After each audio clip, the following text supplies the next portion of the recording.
It's a seductive story in a lot of ways because it says that we don't have to deal with the systemic disadvantage they have faced their entire lives that these students are forced to reckon with from childbirth. Instead, we just send them to the right high school, it solves it, it's done.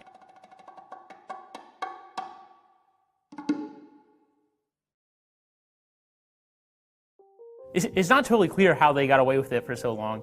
I think this is really the big question that's left unanswered, even in the New York Times article, is how did this work? There were a lot of warning signs about this. The school was operated out of essentially a machine shop. There weren't a lot of facilities, there weren't teachers. They talked a lot to press about how they didn't have courses or textbooks.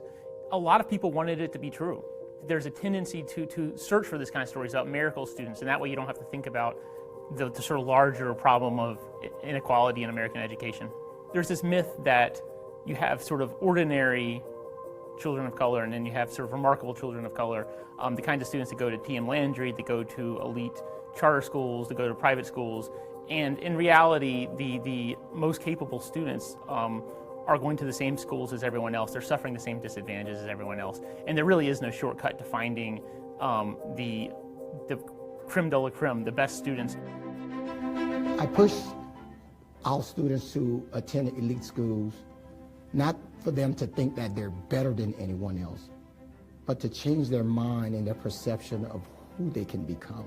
So one of the things that was strange about this story is that it's clear that some of them have succeeded. That you can go on the school websites and you can find some people that graduated from T.M. Landry, and they're being profiled on their Ivy League college website. They have received awards and fellowships, even though a lot of the trappings of the school were fake. That these students were able to succeed, or some of these students were able to succeed in these colleges that are the best of the best. And a lot of what we know about these colleges sort of suggests that shouldn't be the case. It suggests to me that the whole idea that there's this meritocratic system of higher education is a bit overcooked.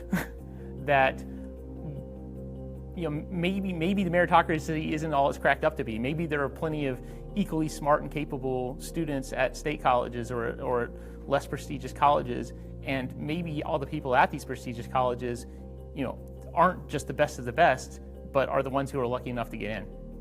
I'd say there are no quick solutions. There's no magic bullet to the problems of inequality and segregation and discrimination in American education. There's no school that we can build that will just solve everything for us.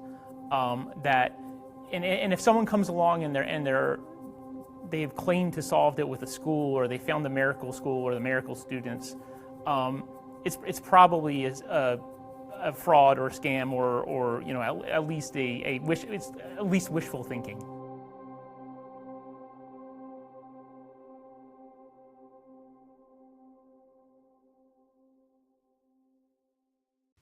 Hey, NBC News viewers, thanks for checking out our YouTube channel. Subscribe by clicking on that button down here, and click on any of the videos over here to watch the latest interviews, show highlights, and digital exclusives. Thanks for watching.